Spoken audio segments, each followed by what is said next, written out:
Ya, Assalamualaikum warahmatullahi wabarakatuh. Waalaikumsalam warahmatullahi wabarakatuh. Waalaikumsalam warahmatullahi wabarakatuh.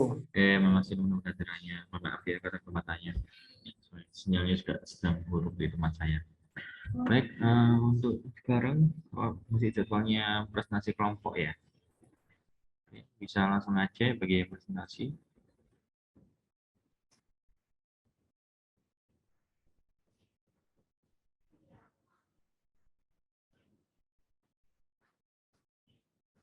Di kelompok 3 ya.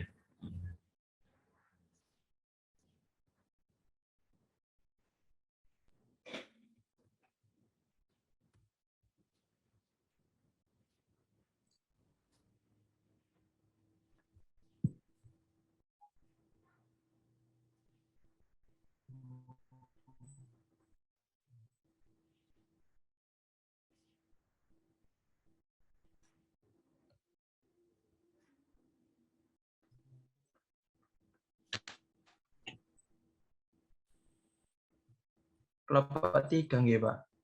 Yes. Nah, ada. Ini, bentar. Kalau 3 ada kelompok 4 ya?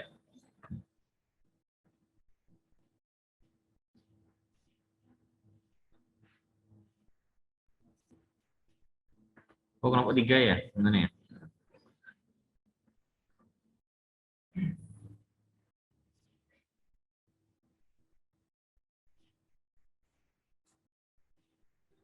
Sudah ada di sini kelompok 3?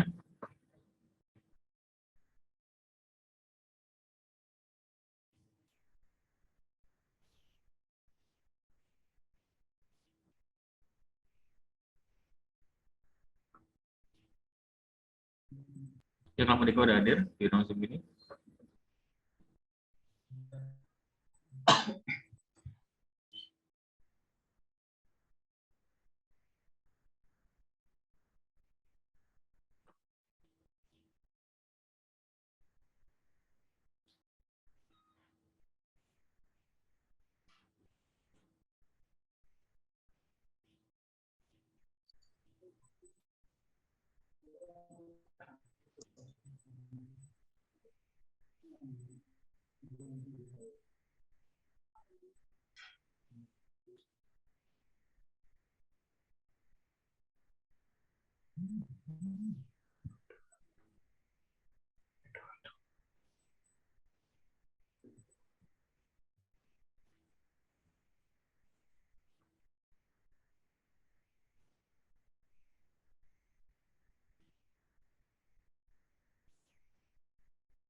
Ya, suara saya terdengar ya teman-teman ya?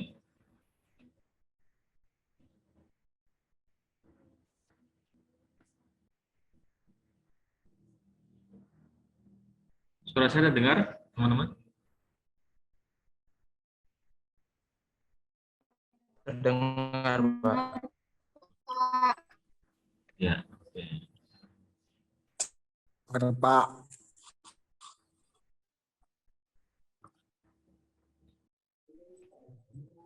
Iya, kelompok 3 udah ini siap presentasinya.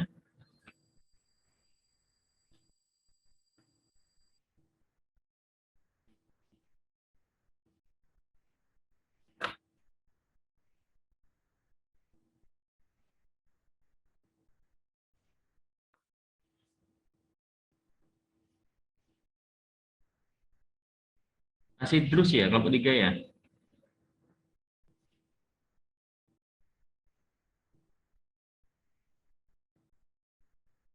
Iya, Pak. Kelompok 3, Iya, Pak. iya. Bisa share screen?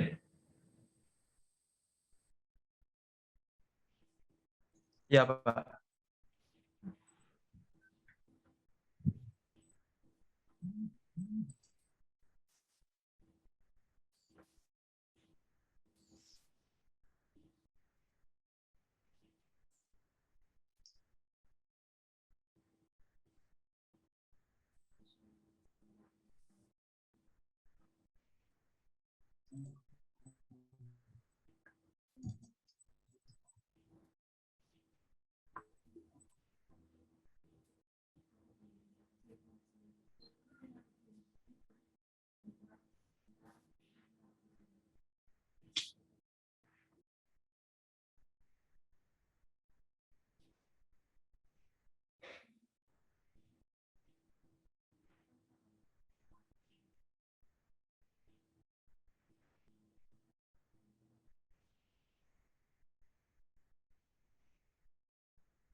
Sudah PPT-nya. Sudah terlihat Mas. Silakan langsung Mas.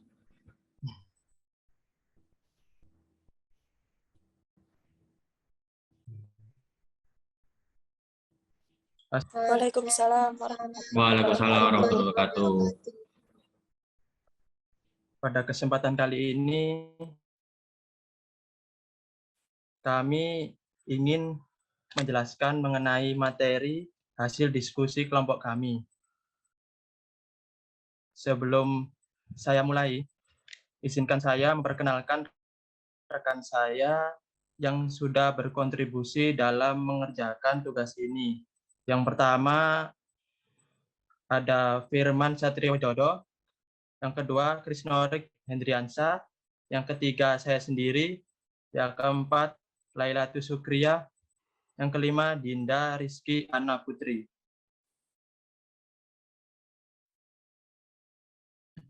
Oke, saya akan melanjutkan untuk materi yang akan kami jelaskan.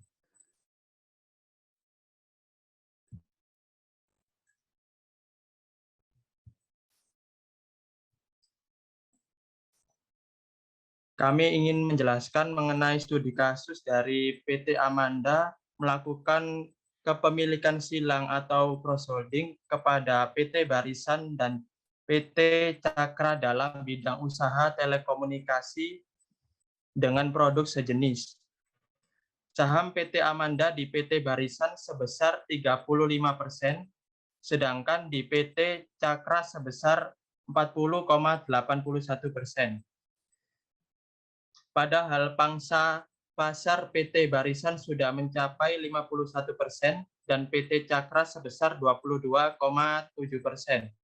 Akibatnya konsumen dirugikan akibat kebijakan pemilik PT Amanda yang mengontrol PT Cakra yang menjadi harga produknya semakin mahal. Apakah dalam kasus ini telah terjadi persaingan usaha yang tidak sehat? Berikut penjelasan dari hasil diskusi kelompok kami yang akan dibahas oleh Dinda Rizky Anna Putri untuk slide berikutnya. Tempat dan waktunya kami persilakan.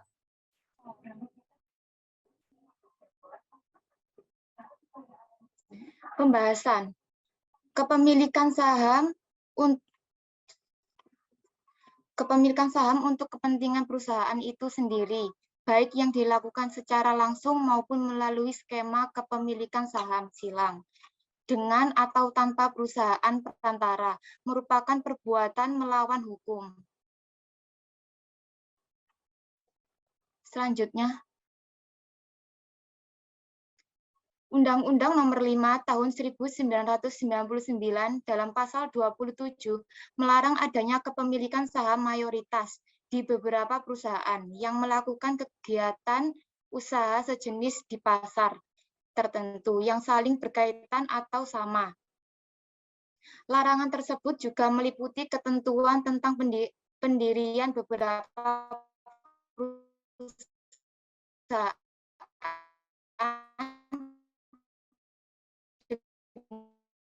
dengan kegiatan usaha dan pasar yang sama. Larangan berlaku apabila kepemilikan mengakibatkan suatu pelaku melanggar hukum persaingan usaha adalah kepemilikan yang menciptakan monopoli atau penguasaan pasar oleh satu atau beberapa pelaku usaha yang dapat mengakibatkan persaingan usaha menjadi tidak sehat dan pada akhirnya merugikan masyarakat. Selanjutnya akan dijelaskan oleh Mas Firman. Selanjutnya adalah UU nomor 40 tahun 2007.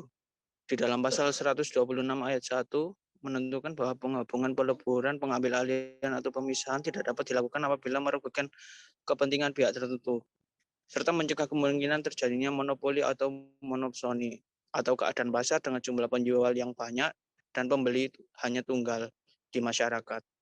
Dengan demikian, kepemilikan silang yang dilarang baik oleh Undang-Undang Nomor 5 Tahun 99 maupun Undang-Undang Nomor 40 Tahun 2007 adalah tindakan kepemilikan yang dapat mengakibatkan terjadinya konsentrasi atau pemusatan pasar yang berakibat dengan terciptanya pasar dengan persaingan yang tidak sehat. Lanjut.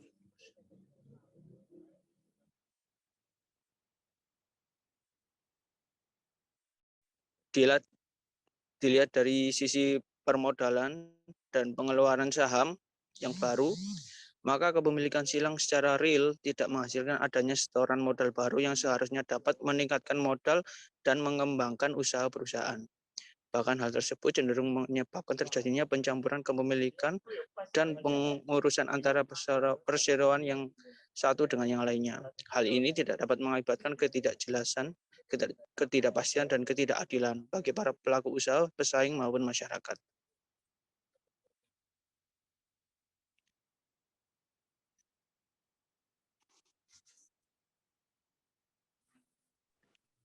Selanjutnya akan dilanjutkan oleh teman saya Laila. Pemerintahan memiliki peranan yang besar untuk mengatur kegiatan usaha yang dilakukan oleh masyarakat.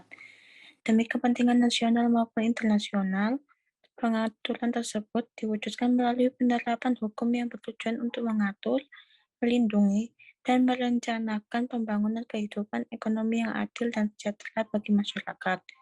Dalam pembangunan ekonomi, hukum berperan untuk menciptakan keseimbangan stability dan prediktabilitas yang akan menunjukkan apakah pasar tersebut efisien atau tidak melalui pengamatan data atau predictability dan kewajaran atau fairness, yaitu menerapkan prinsip kesetaraan dengan memperlihatkan hak setiap pemangku kepentingan secara adil sesuai dan dengan peraturan perundang-undangan yang berlaku.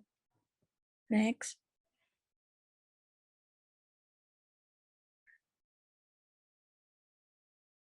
Next, Mas.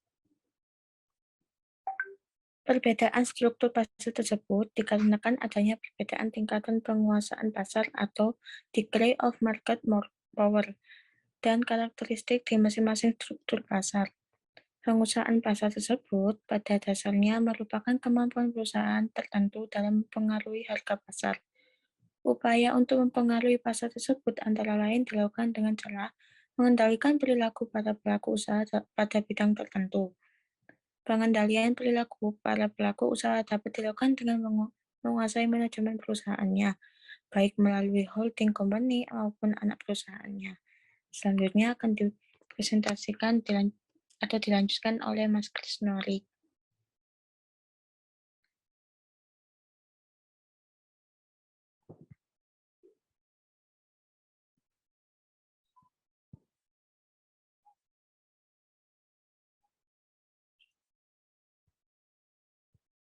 Mas Krisnori.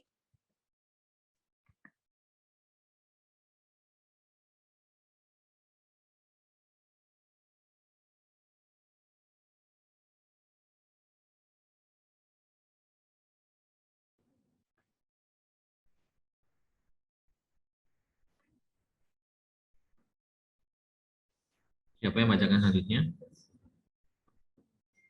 Kemungkinan Mas Krisnori-nya sinyalnya nggak bisa, Pak. Jadi, Saya lanjutkan. lanjutkan aja ya, Mbak. Ya, saya lanjutkan kembali.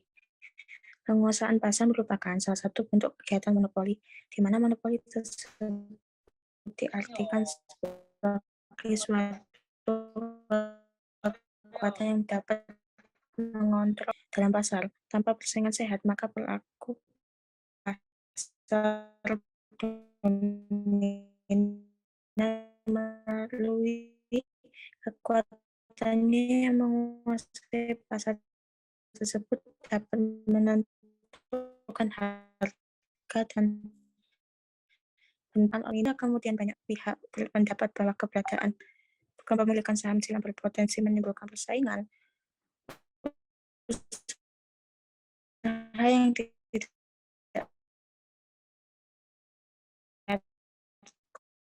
kondisi ini sangat rentan dengan pengembangan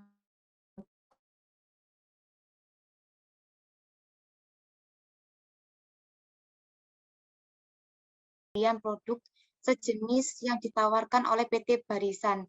Jadi, akan menimbulkan persaingan yang sehat.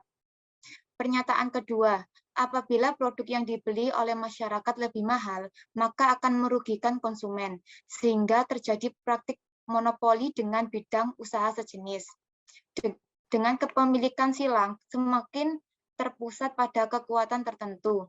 Terjadi pemusatan dan peningkatan kekuatan market power atau pangsa pasar pada pelaku usaha dominan. Akibatnya, persaingan usaha di bidang industri telekomunikasi akan menjadi tidak sehat dan efisien. Kepemilikan PT Amanda pada PT Cakra menyebabkan terjadinya penentu harga price leadership secara eksesif melampaui pada industri telekomunikasi yang telah berhasil diakuinya. Penguasaan pasar atau monopoli menyebabkan tarif seluruh di Indonesia jauh lebih tinggi dibandingkan beberapa negara lain. Karena cross-holding akan berakibat pada penguasaan pangsa pasar yang terpusat, sehingga menimbulkan kerugian pada bisnis atau industri sejenis. Kepemilikan silang atas saham perseroan yang berbentuk grup dapat menimbulkan pasar dengan persaingan usaha tidak sehat, yang pada akhirnya merugikan masyarakat serta bertentangan dengan cita-cita kesejahteraan masyarakat. Dan keadilan sosial konglomerasi, perusahaan induk atau holding pada industri telekomunikasi dapat mengakibatkan terjadinya penentuan tarif secara semena-mena yang dapat merugikan konsumen. Sekian dari kelompok kami, apa yang perlu ditanyakan? Balik ke soal kasusnya Mas Idrus. Ya biar. Ya teman-teman ada yang tanyakan atau ada yang ingin menambahkan? Maaf Pak, mohon izin bertanya. Iya, silakan Mbak Cinta. Ya, nama saya Sinta Wayu Arista.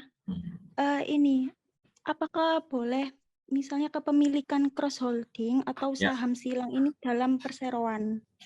Terima kasih. Ya.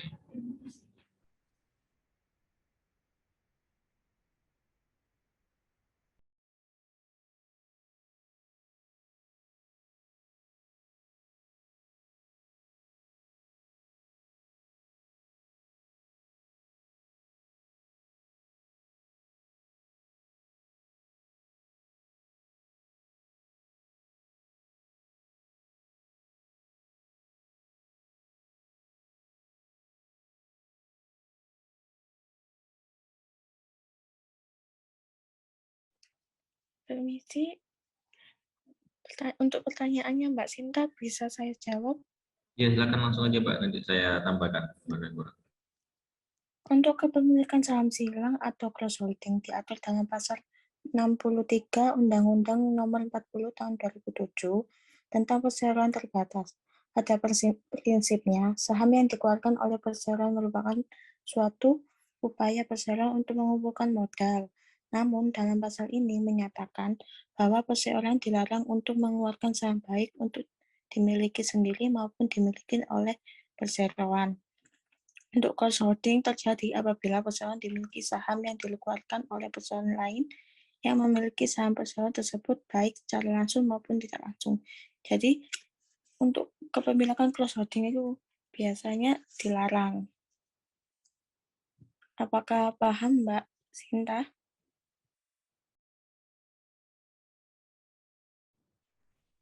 Iya Mbak, terima kasih. Itu ada perkecualiannya Mbak, siapa? Ya Mbak Lalatus ya. Ada perkecualiannya. Jadi perseroan itu sendiri jadi tetap dapat diizinkan ya, diperbolehkan punya saham cross holding itu bila mana saham tersebut yang cross holding diperoleh dari hasil hibah, ya, hasil pemberian atau wasiat bahkan. tindakan dalam pasal 36 ayat 2 ya, nomor 40 tahun 2007 itu ya. Jadi kalau selain menolak PSIP ya nggak boleh.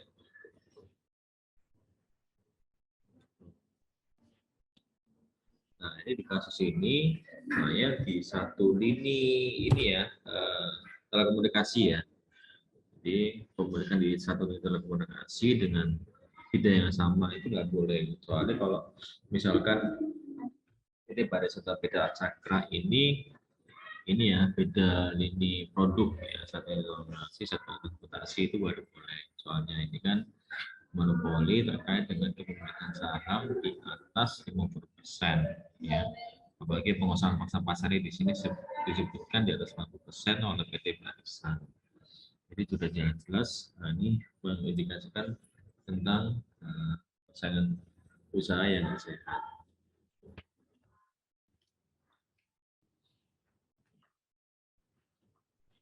Tambahkan kelompok 3.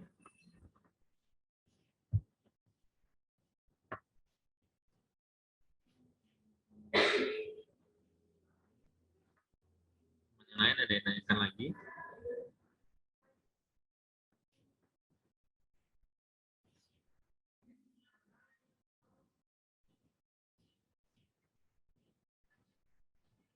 Udah cukup, ditutup dulu aja Mas Idris, kelompok 3.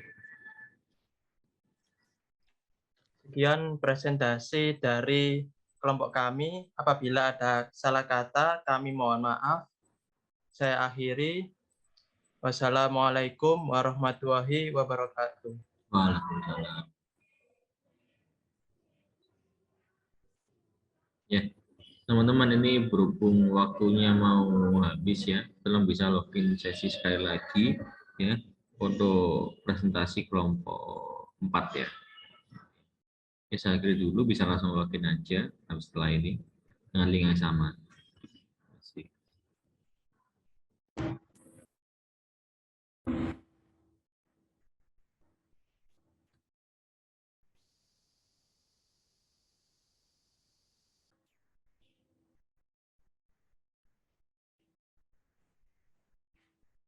Baik, teman-teman. Untuk kelompok 4, Mas Zulkifli, Mbak Sinta, Aurelia, Aris Prasetya, M. Ageng, Bobi Arianto. Ada 6 orang ya, kelompok 4 ya. Itu masuk kayaknya. Iya Pak, udah Pak. Ya, silakan Mas, mulai aja.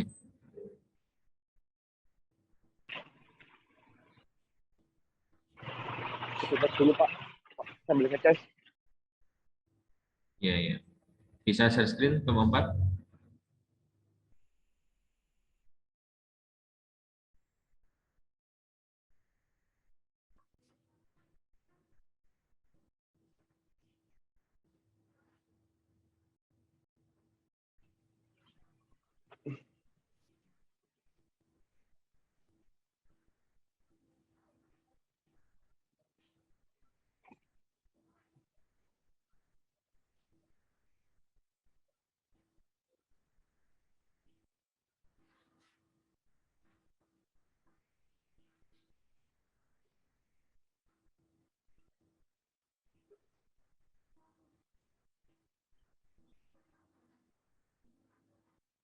Ya, Mas Ageng atau Mas Zulkifli?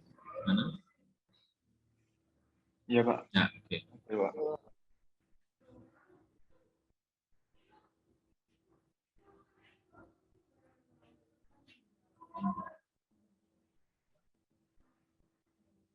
Masih share screen. Ya, mau muncul. Ya, ini udah muncul.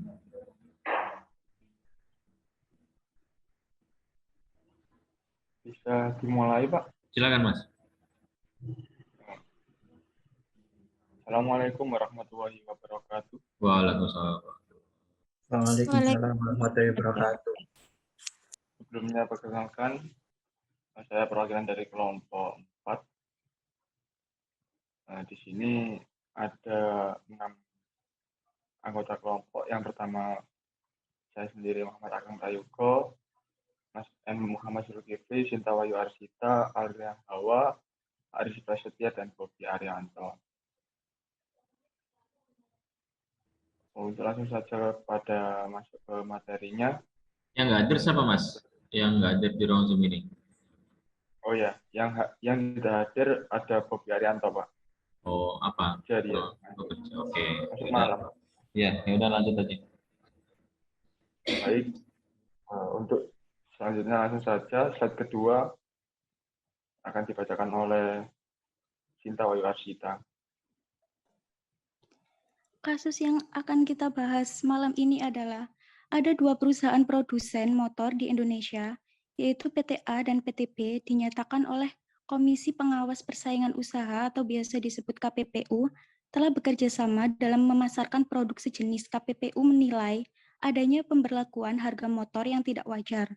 Menurut penelitian KPPU, biaya produksi motor bebek dan kustik rata-rata hanya 7,5 juta hingga 8 juta per unit. Kenyataannya, PT A dan PT B menjual motor tersebut dengan harga di atas 15 juta per unit. Jelaskan ketentuan mana yang dilanggar oleh PT A dan PT B dalam kasus ini. Jelaskan pula sanksinya. Next.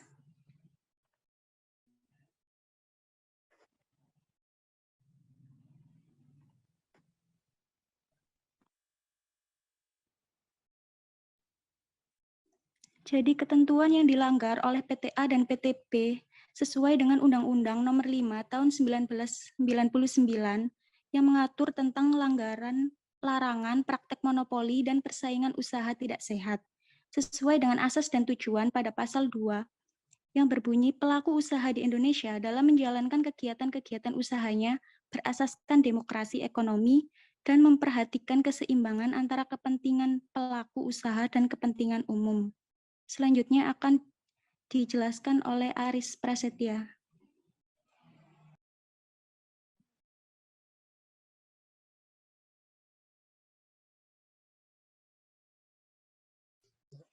Hukum persaingan usaha mulai banyak dibicarakan seiring dengan diundangkannya Undang-Undang Nomor 5 Tahun 1999 tentang larangan praktek monopoli dan persaingan usaha tidak sehat. Undang-undang ini disahkan tanggal 5 Maret 1999, tetapi baru efektif berlaku 1 tahun kemudian. Ada banyak terminologi yang diintroduksi dalam Undang-Undang Nomor 5 Tahun 1999 ini. Sebagian di antaranya dapat dilihat dalam ketentuan umumnya. Namun, untuk menyamakan persepsi, ada beberapa di antaranya yang perlu dikemukakan.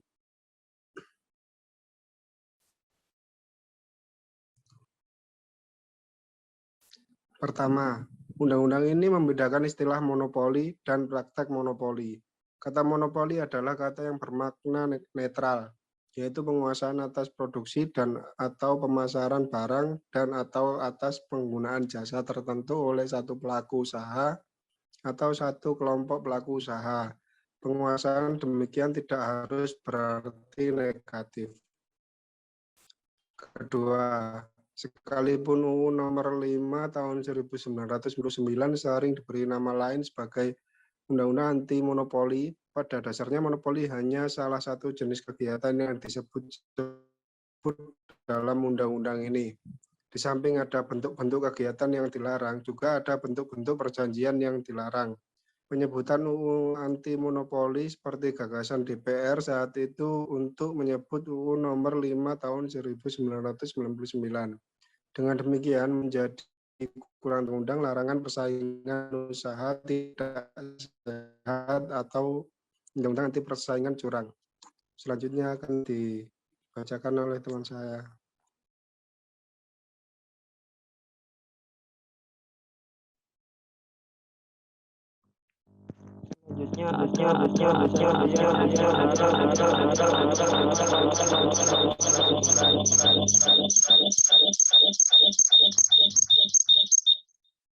Yang pertama, penetapan Agama ya. Iya, Pak.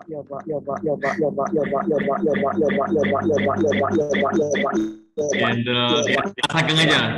Dibacain Mas Ageng aja sebentar. Baik Pak, saya gantikan untuk Mas B-nya. Lanjut, perjanjian yang dilarang Undang-Undang Nomor 5 Tahun 1999. 1. Penetapan harga. Price fixing sifatnya perjanjian di antara pelaku usaha yang seharusnya bersaing sehingga terjadi koordinasi untuk mengatur harga. Hal ini bisa juga disebutkan kartel harga. Contoh, perusahaan pada kasus yang akan kita bahas yaitu PTA dan PTB yang menaikkan harga motor di atas rata-rata. 2. Kartel sifatnya per se. Perjanjian di antara pelaku usaha yang seharusnya bersaing sehingga terjadi koordinasi untuk mengatur kuota produksi dan atau alokasi pasar. Kartel juga bisa dilakukan untuk harga. Next, Mas.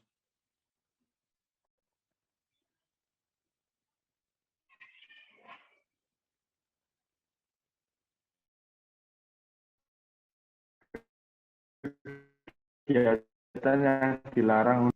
1. Monopsoni sifatnya rule of decision. Kegiatan menguasai atas penerimaan pasokan barang atau jasa dalam suatu pasar oleh satu pelaku usaha atau satu kelompok pelaku usaha tertentu. Contoh, seperti PTA dan PTB yang telah menyerap keuntungan. Contoh seperti pada kasus PTA dan PTB yang menetapkan biaya produksi secara tidak jujur sehingga harga jual produknya di atas biaya produksi sebenarnya.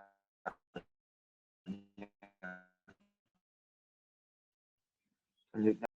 Next, Mas.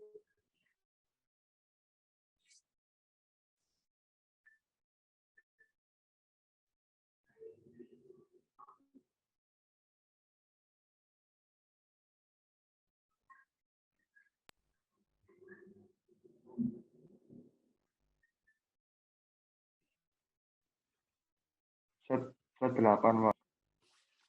Iya, gak muncul aku, Gem. Slide gak muncul. Wis.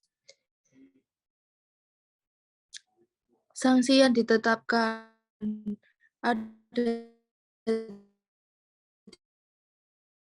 pidana pokok dan KPPU hanya berwenang memberi sanksi tindakan administratif dijatuhkan oleh lembaga lain. Dalam hal ini, peradilan yang dimaksud dengan tindakan administratif adalah 1. Perintah untuk menghentikan integrasi vertikal. 3. Perintah untuk menghentikan kegiatan yang terbukti menyebabkan praktek monopoli dan anti persaingan dan dominan. 5. Penetapan pengambil alihan saham. 6. Penetapan pembayaran ganti rugi. 7. Pengenaan denda dari 1 miliar sampai dengan 20 miliar. Next.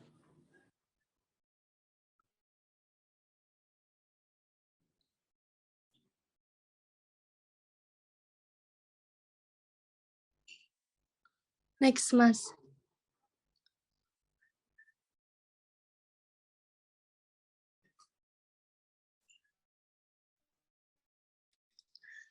Pidana pokok 1.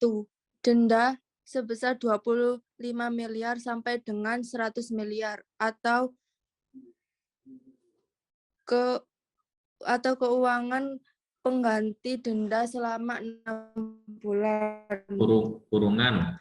Pidana pokok 2. Denda sebesar 5 miliar sampai dengan 25 miliar atau denda sebesar 1 miliar sampai dengan 5 miliar atau kurungan pengganti denda selama 3 bulan. Pidana tambahan 1. Pencabutan izin usaha 2. Larangan menduduki jabatan direksi atau komisaris dari 2 tahun sampai dengan 5 tahun. 3.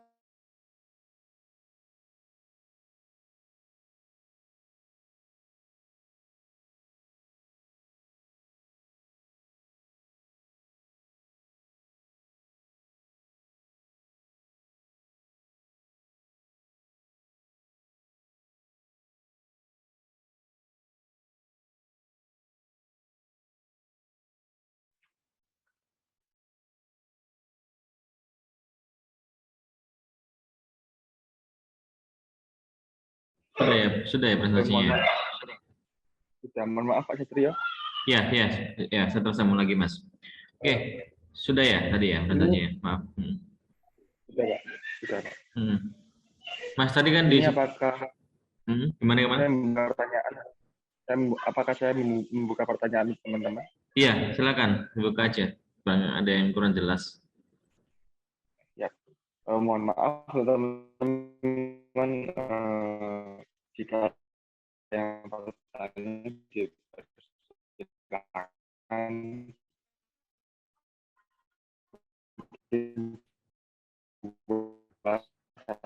silakan. Jadi monggo.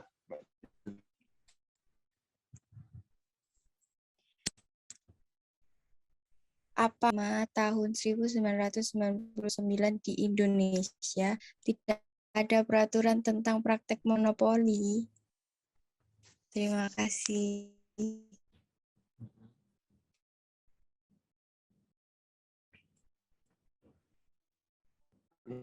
Pertanyaannya ditampung dulu ya Pak? Iya. Ada satu lagi? Ada yang lain?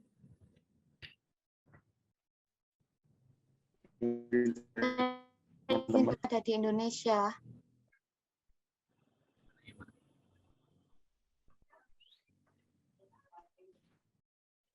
Iya, siap. Terima kasih. Oke, dijawab dulu Mas. Saya akan menjawab dari pertanyaannya yang terakhir, Pak. Ya. Kalau nggak salah, Pak Dinda ya yang tanya ke dia, yang terakhir.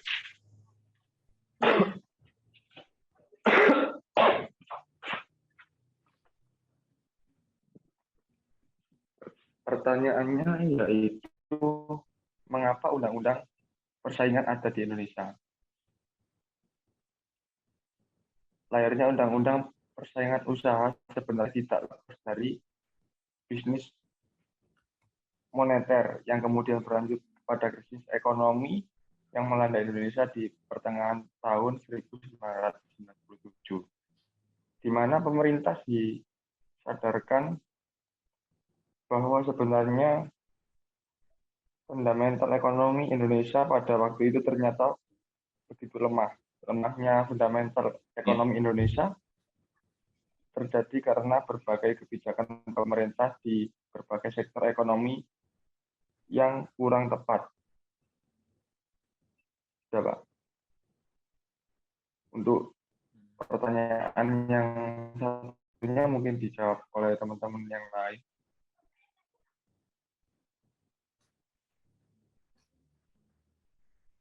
Gantian yang lain dari kelompok 4. Ada Mas Haris, ada Mbak Sinta Wahyu mungkin. Oh, dijawab oleh Mbak Awa, Pak. Mbak Awa.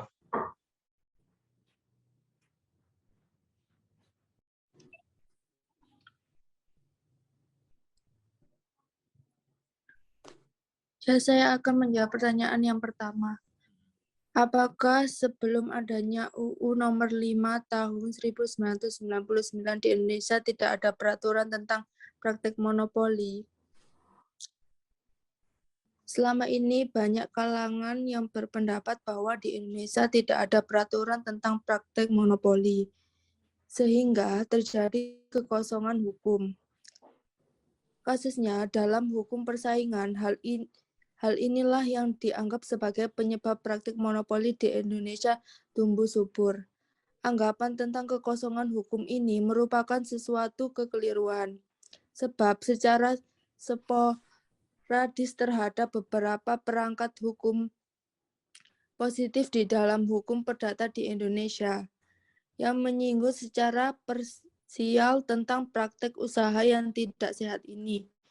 Faktor penyebab dari faktor tersebut kemungkinan disebabkan oleh adanya ketidaksinkronan antara peraturan yang ada atau hukum positif. Tidak lagi bekerja secara efektif terhadap peristiwa-peristiwa konkret yang ada dalam masyarakat. Keadaan ini sebenarnya terjadi karena hukum tertinggal di belakang perubahan sosial dan kebudayaan dalam masyarakat.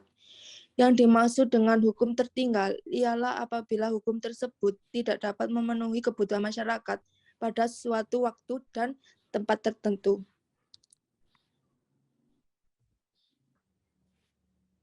Sudah? Sudah. Jadi intinya ada masalah tentang persaingan usaha tidak sehat dan keinginan perusahaan yang monopoli, akhirnya muncul UU tersebut ya. Itu. Seperti itu, Mbak. Iya, Kak. Karena saya ingin tanya ya. Tadi disebutkan kartel ya. Nah, apa sih definisi kartel?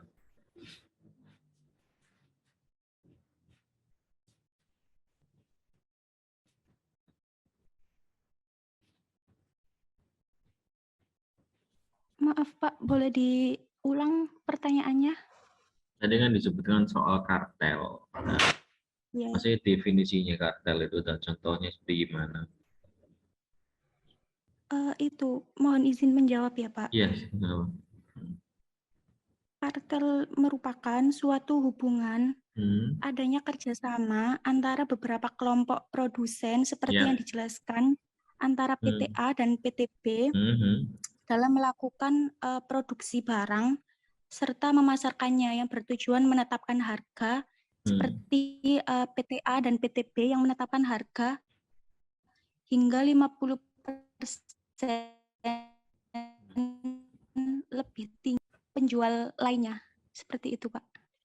Ya, jadi ada tambahannya. Jadi kok untuk juga demi meningkatkan keuntungan ya di antara para aliansi dengan produsen sejenis, produsen barang sejenis, ya. Dan untuk tujuannya yaitu mendominasi atau menambah pangsa pasar. Ya, itu. Nah, terus yang kedua, ini kalau di dalam kasus kan menjual motor dengan harga di atas 15 juta per unit ya, lebih tinggi ya. Nah, kalau kasusnya menjual motor dengan harga di bawah rata-rata, itu bagaimana? Apakah itu termasuk melanggar?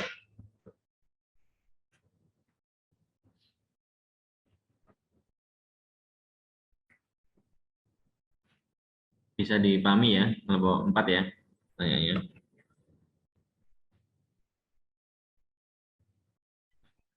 Bisa, Pak. Gimana? Misalkan ini kan ada 7,5 sampai 8, mungkin ada yang menjual seharga 5 juta, itu gimana?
Gimana kelompok 4?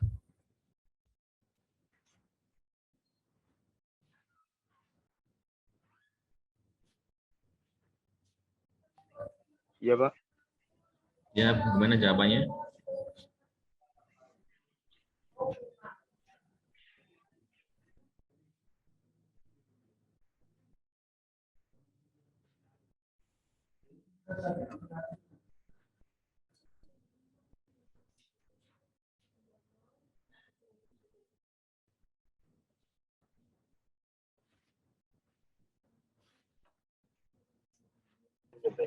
Mohon maaf, Pak. Ini suaranya nggak jelas. Ini, Pak. Mohon izin menjawab, Pak. Ya, iya, silakan Mbak Sinta ya. Ini ya.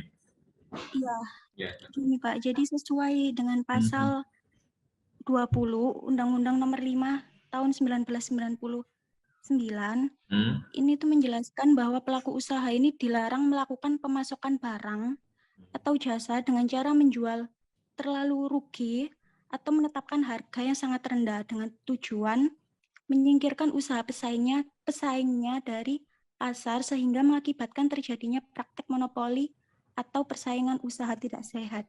Jadi ini Pak, pasal 20 Undang-Undang Nomor 5 Tahun 1999 ini melarang para pengusaha atau yang melakukan pemasokan barang atau jasa menjual harga di bawah rata-rata ataupun di atas rata-rata.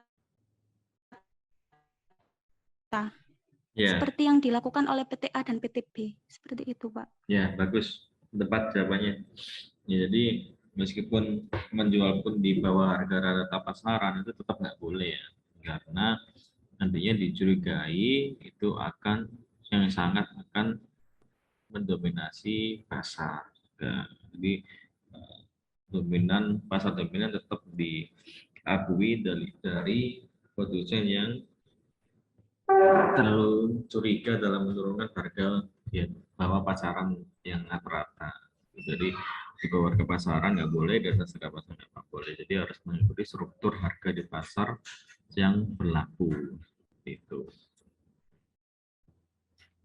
Dan harus pahami juga kalau monopoli itu yang utama ada dua ya. Yang monopoli menjelang ya secara hukum yang memang diatur oleh undang-undang seperti penguasaan air oleh PDAM, listrik oleh PLN ya. Terus monopoli, ada juga monopoli by nature. Misalkan di suatu desa ada yang satu orang yang hanya satu orang yang menguasai dan memiliki kebun teh. Jadi ya orang itu aja yang secara harus juga monopoli, karena dari yang warga lainnya ada yang untuk substitusi atau pengganti. Gitu. Baik, ada yang ditanyakan teman-teman dari kasus ini?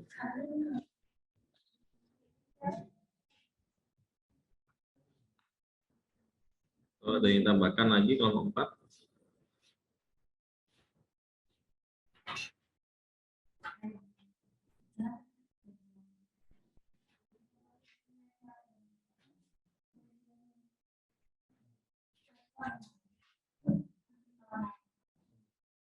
Cukup kelompok 4?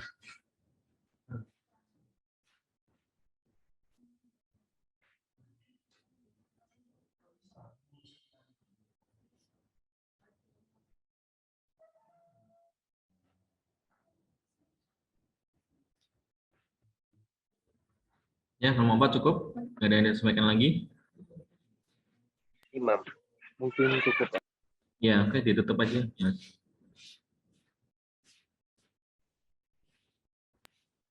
Langsung saya tutup aja. Sekian dari kelompok kami. Kalau ada salah-salah yang kurang, kami mohon maaf. Assalamualaikum warahmatullahi wabarakatuh. Waalaikumsalam warahmatullahi wabarakatuh.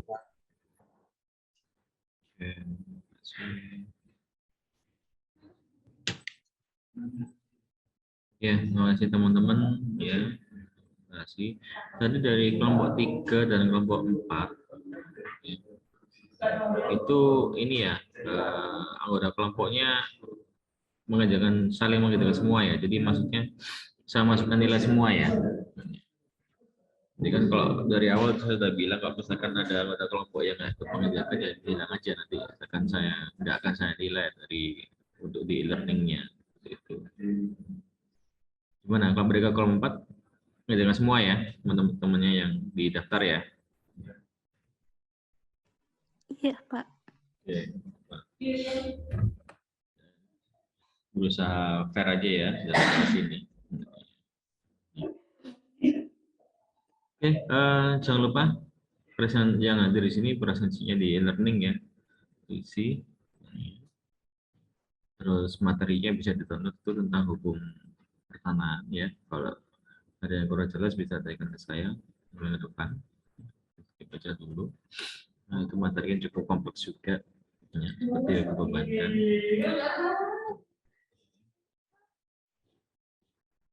Oke. Kalau nggak ada yang ditanyakan lagi, karena kita insya Allah bisa cuma di minggu depan ya. Itu masih kelompok selanjutnya. Juga. Dan untuk keterangan kali ini, mohon maaf kalau ada salah kata. Ya, wassalamualaikum warahmatullahi wabarakatuh. Waalaikumsalam. Ya, terima kasih. Warahmatullahi wabarakatuh. Terima kasih. Terima kasih, Pak. Sama-sama. Terima kasih, Pak.